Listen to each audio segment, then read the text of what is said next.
राधे राधे जी। मोहिनी एकादशी की आपको बहुत सारी शुभकामनाएं। मैं हूं कात्यायनी और स्वागत है आपका पवित्र वचन यूट्यूब चैनल पर।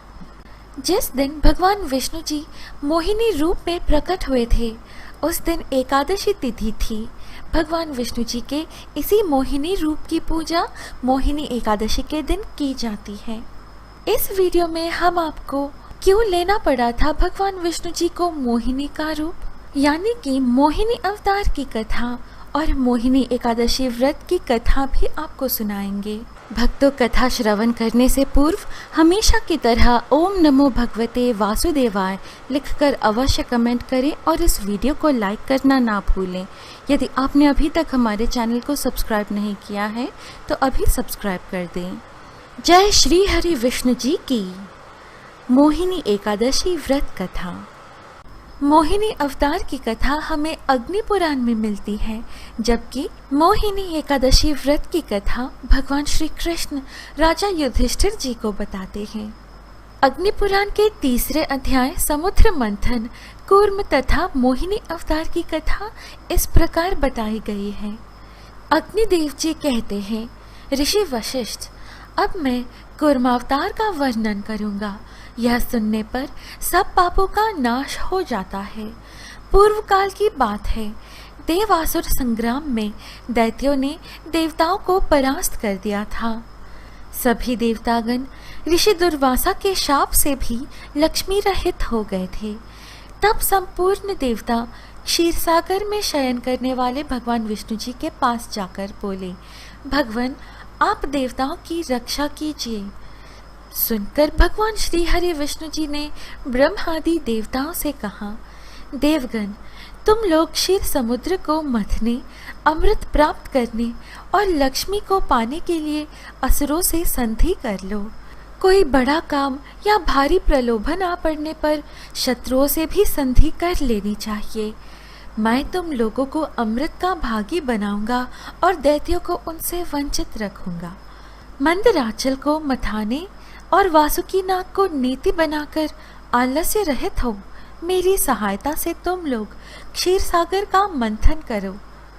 भगवान श्री विष्णु जी के ऐसा कहने पर देवता दैत्यों के साथ संधि करके क्षीर समुद्र पर आए। फिर तो उन्होंने एक साथ मिलकर समुद्र मंथन आरंभ किया। जिस ओर वासुकी नाग की पूंछ थी उसी ओर देवता खड़े थे। दानव वासुकी नाग के निश्वास से क्षीण हो रहे थे और देवताओं को भगवान विष्णु जी अपनी कृपा से परिपुष्ट कर रहे थे। समुद्र मंथन आरंभ होने पर कोई आधार न मिलने से मंदराचल पर्वत समुद्र में डूब गया। तब भगवान विष्णु जी ने कूर्म यानी कछुए का रूप धारण करके मंदराचल को अपनी पीठ पर रख लिया। फिर जब समुद्र माथा जाने लगा तो उसके भीतर से हलाहल विष प्रकट हुआ। उसे भगवान शंकर जी ने अपने कंठ में धारण कर लिया। इससे वे नीलकंठ नाम से प्रसिद्ध हुए। तत्पश्चात समुद्र से वारुणी देवी, पारिजात वृक्ष, कौस्तुभ मणि, गौएं तथा दिव्य अप्सराएं प्रकट हुई। फिर माँ लक्ष्मी देवी का प्रादुर्भाव हुआ। वे भगवान विष्णु जी को प्राप्त हुई। संपूर्ण देवताओं ने उनका दर्शन और स्तवन किया। इससे वे लक्ष्मीवान हो गए। तदनंतर भगवान विष्णु जी के अंशभूत धन्वंतरी जी, जो आयुर्वेद के प्रवर्तक हैं, हाथ में अमृत से भरा हुआ कलश लिए प्रकट हुए। दैत्यों ने उनके हाथ से अमृत छीन लिया था और उसमें से आधा हिस्सा देवताओं को देकर वे सब चलते बने। उनमें जंभ आदि दैत्य प्रधान थे। अमृत के ग्रहण करने की बात पर असुर और देवतागण आपस में झगड़ने लगे कि अमृत का पान पहले कौन करेगा। सभी एक स्वर में कहने लगे, पहले मैं पीऊंगा, पहले मैं का स्वर गूंजने लगा। तभी देवताओं का कार्य सिद्ध करने वाले भगवान विष्णु जी ने अत्यंत अद्भुत, अत्यंत मनमोहक, अवर्णनीय स्त्री रूप धारण कर लिया। भगवान विष्णु जी के मोहिनी रूप का वर्णन करना असंभव है उस रूप की कल्पना करना भी संभव न था। उनका शरीर नीलकमल के समान श्याम और नयनों को अपनी ओर आकर्षित करने वाला था। सुंदर कपोल, ऊंची नासिका, रमणीय मुख, पतली और आकर्षित करने वाली कमर, लंबे केश, सुंदर कंठ, माला धारण किए हुए, सुंदर भुजाओं में बाजूबंद शोभित थे। स्त्री रूप धारण करे साक्षात भगवान श्री हरि विष्णु जी असुरों की ओर जाने लगे। असुरों की दृष्टि मोहिनी रूप धारण किए हुए प्रभु जी के स्त्री रूप पर पड़ी। जिस भी असुर की दृष्टि सुंदर स्त्री पर पड़ी वही मोहित हो गया और उनके पदचाप के पीछे पीछे चलने लगे। उन्होंने पूछा, हे अनुपम सुंदरी, आप कौन हैं? हे कमल नयनी, आप कौन हैं? किसकी कन्या हैं और किस उद्देश्य से यहाँ आई हैं? सुंदरी, अवश्य ही विधाता ने ही दया करके हमारे लिए आपको यहाँ भेजा होगा। हे सुंदरी, अब आप यहाँ आई हैं तो हमारा झगड़ा सुलझाने में हमारी सहायता करें। न्याय के अनुसार इस अमृत का निष्पक्ष वितरण कर दें। बहुत अच्छा कहकर भगवान श्री हरि विष्णु जी ने उनके हाथ से अमृत ले लिया और उसे देवताओं को पिला दिया। दैत्यों को मोहिनी रूपधारी प्रभु जी से अत्यंत प्रेम हो गया था। इसी कारण असुर शांत चित्त से मोहिनी जी के ओर देखते रहे। उन्होंने झगड़ा नहीं किया क्योंकि उन्हें कुछ भी ज्ञान ही नहीं था। वे सब मोहावस्था में थे। उस समय राहु नामक दैत्य सुर रूप धारण कर देवताओं की पंक्ति में आ बैठा और अमृतपान करने लगा। तो सूर्य और चंद्रमा ने उसको देख लिया और मोहिनी रूपधारी भगवान श्री हरि विष्णु जी ने सुदर्शन चक्र से उसका मस्तक काट डाला। उसका सर अलग हो गया और भुजाओं सहित धड़ अलग रह गया क्योंकि अमृत उसके कंठ से नीचे उतर न पाए। फिर भगवान जी को उस पर दया आ गई और उन्होंने राहु को अमर बना दिया।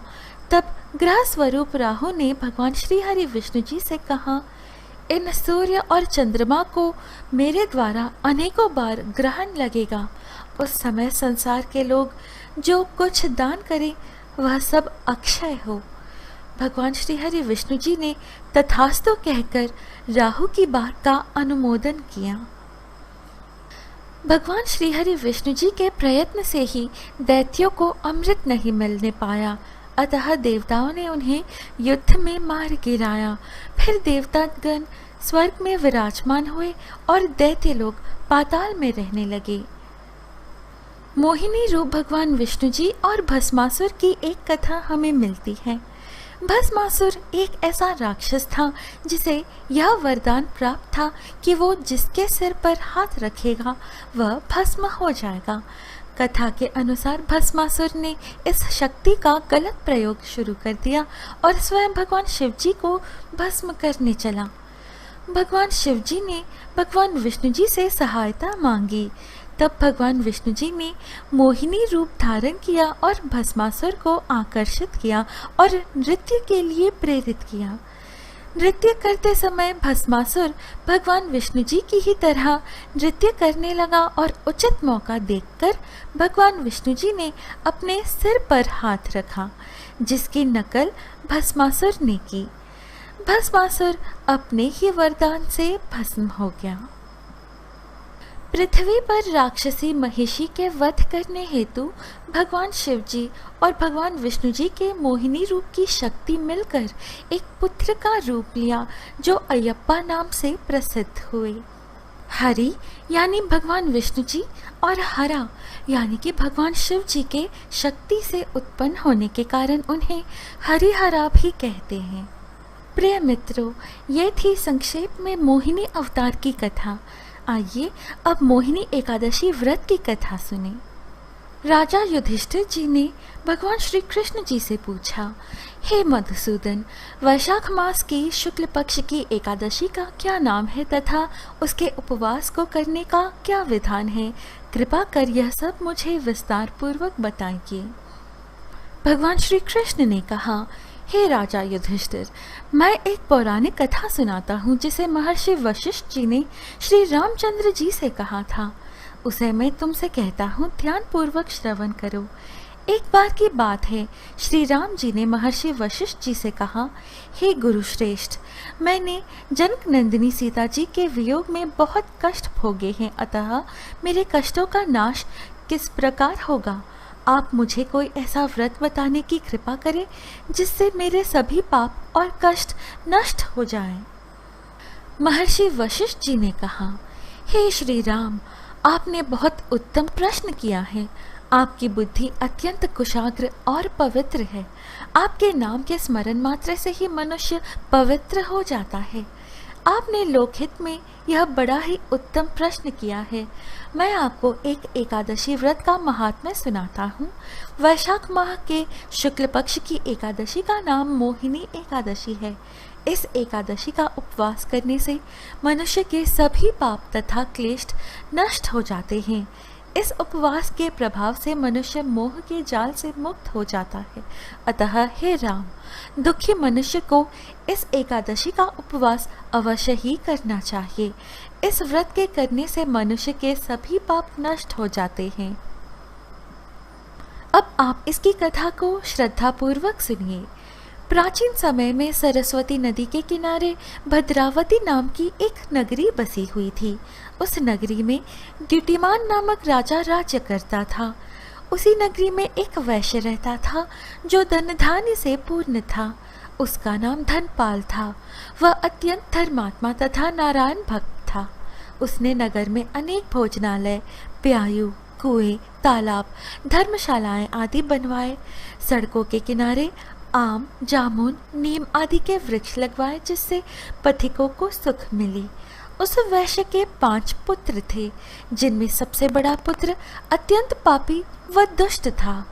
वह वैश्याओं और दुष्टों की संगति करता था।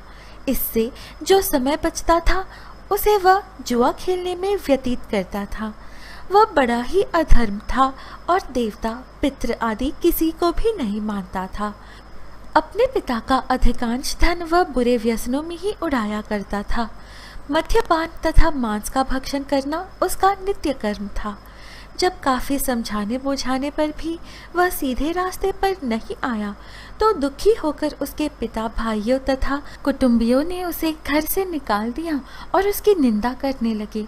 घर से निकलने के बाद वह अपने आभूषणों तथा वस्त्रों को बेच बेच कर अपना गुजारा करने लगा।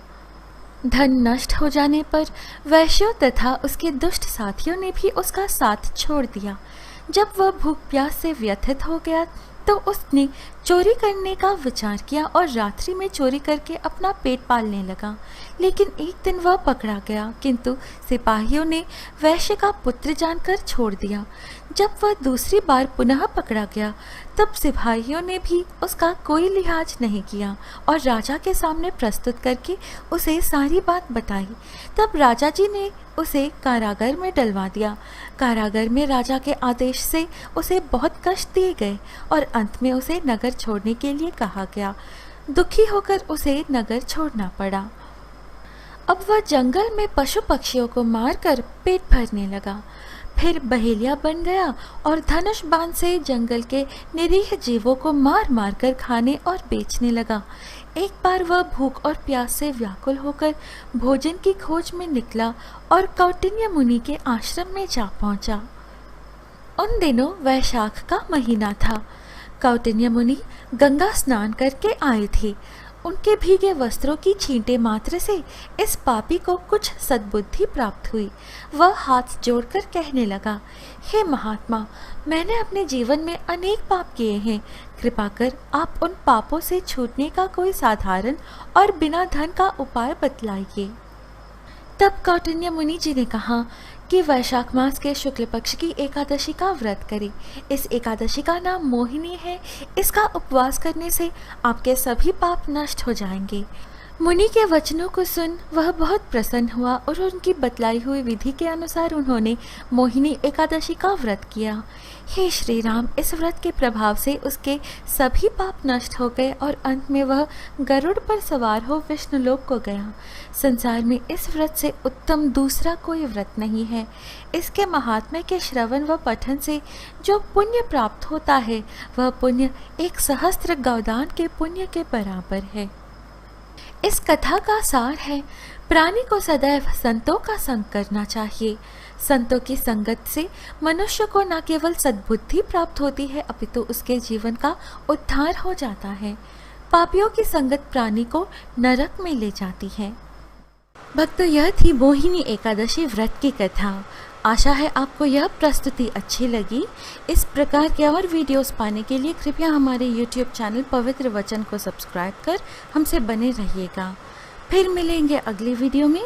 जय श्री कृष्ण। राधे राधे।